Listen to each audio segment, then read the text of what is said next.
Say what you want about Pauly, but the guy is smart and he can execute. So take a look at what he's accomplished in 2023 and as we head into 2024 during this pre-bull period as we're getting ready for the bull run with Bitcoin halving coming up on April 22nd is with a projected date. I guess first, if you're new to cryptocurrency in 2023, 2024, you're kind of like a pledge in an internet computer club slash fraternity. And you just got to be prepared to pay your dues. Back when I got into crypto and was a pledge, I paid my dues to Mount Gox Magic, the Gathering online exchange, and then I paid my dues in other ways along the way as I went deeper down the rabbit hole.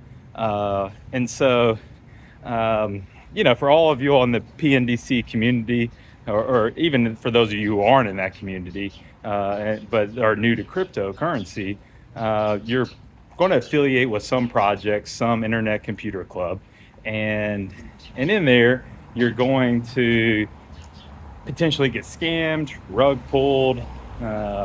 You're gonna contribute to community slush funds by buying shit coins and feeding into liquidity pools and getting dumped on. There's all types of ways that you can lose your hard-earned Ethereum when it comes to the cryptocurrency market. So how do you make generational wealth? How do you be like a guy like Pauly? What can you learn from him? So first, let's look at his roadmap. He came up in the kind of the Pepe community is really where he made a name for himself, and he did what's known as he vampired the community, is what the kind of the common term is for it. So you become a big community member, a voice in the community. You get followers on social media, particularly X, which is the most important. You can make a case for TikTok these days when it comes to moving a shitcoin. But for at least building community and relationships, X is the place to be for cryptocurrency. So he came up in that Pepe community, and then he vampired it by launching a similar project that included. That was tied into that project. So it wasn't like a nefarious, hey, I'm going to take your community and go do the own thing, because the community won't follow, because they're big into Pepe. You have to do something that contributes to their bottom line, to their wallets, and adds value to them. So you launch a related project, like let's call it Pond, PNDC, and let's have Pepe rewards that we're staking, or whatever the structure that you want to go with. In his case, he fed off the Pepe, and then brought the community over there, showed greater returns because it was a brand new project and the community was coming over and aping in, showed greater returns, and then people started selling their Pepe to buy PNDC, and then the project, took off at launch. So it's interesting to watch the community appeals with the way that he builds relationship. It's really fascinating. If you've ever attended his spaces, he takes the time to talk to everybody, really builds relationships, even remembers people's names, gets to know them, has his core group of people around him that are his primary speakers, and even hosts of his spaces that he'll use to join in their space and partake in the discussion, or they'll have their own PNDC discussions without him, and kind of foster the community themselves to grow. And why do people in the internet computer club want to grow their community? Well, it's simple. It's just to pump your own bags. And so you want to have more brand new people coming into crypto, or at least brand new to your project, coming in and buying, so you have exit liquidity, so your price goes up, and you can sell and realize your gains and take profits along the way. So That's just kind of a traditional way to approach it, and it's a common roadmap that other people use.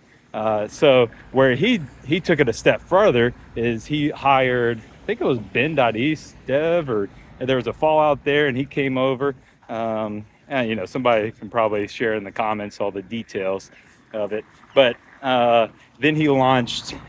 And by launching, I mean he just cloned the code of Uniswap, put a new skin on it, a new lipstick on the pig, a front end design to it, called it Pond X.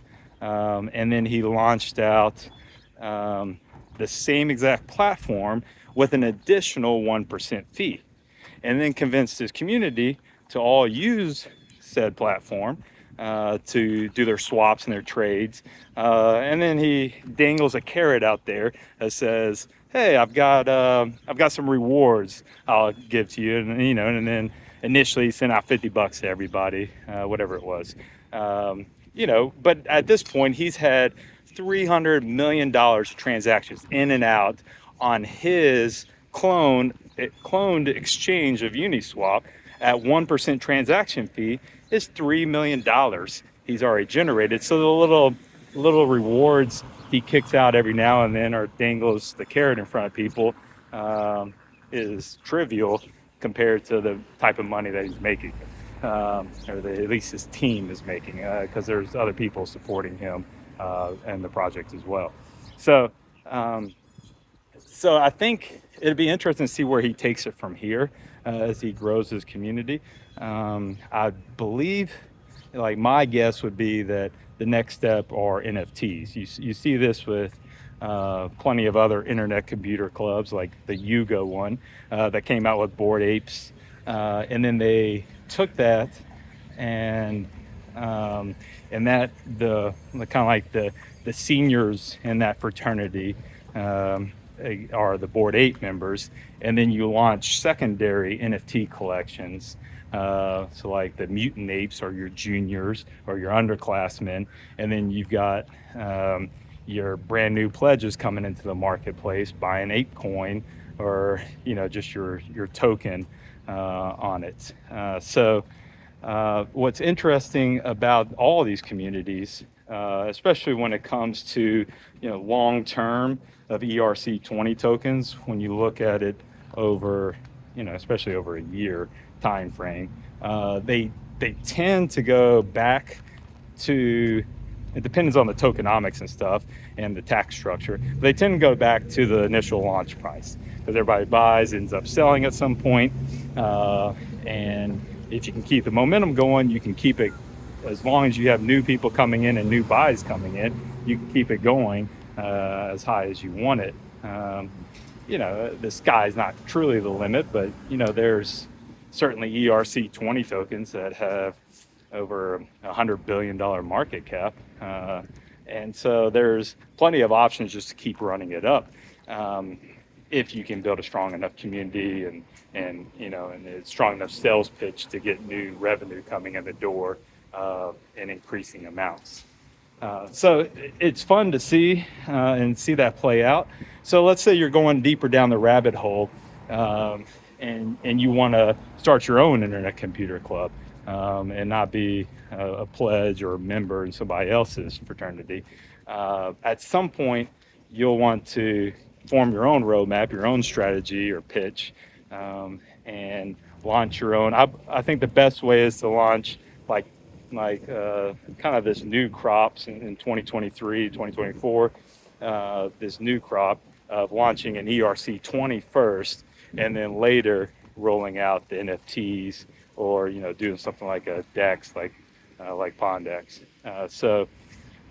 It's just everybody's strategies in the space as they launch out their own projects is really interesting, and just kind of fascinating to observe and learn from. So I've learned a lot from Pauly, and watching how he executes versus other people like the aforementioned Ben.Eth, who's not even on X anymore, and plenty of other people that have come along the way over the years in the various cryptocurrency cycles. When you're ready, if you want to launch your own project, start your own internet computer club, and you want to launch a smart contract on the blockchain with tokens, just reach out to developer. I'm one, and there's plenty of other good ones that you can reach out to and set up your tokenomics, your structure, talk through the strategy of it, and then formalize a plan, raise liquidity, and launch it out, and then get to marketing and building your community, and then go from there. So. Yeah, as we enter this bull run, there's going to be plenty of normies coming into the market. So make sure you've got your own strategy, your own way that you're going to take advantage of this upcoming cycle to maximize your potential and what you can do in it based on your own skill set and where you are and what you feel comfortable with doing and spending your time. So. Those are my thoughts, things that I've learned from Pauly. This video is in no way critiquing him. He's accomplished and done more than I have in the space by far, and a much smaller time frame. So I learned a lot from him and learned a lot from other people. And yeah, it's just fun to, and I'll do some more of these videos with other people's strategies if you all find this interesting. But anyway, this video is long enough. Y'all have a great day. Thank you.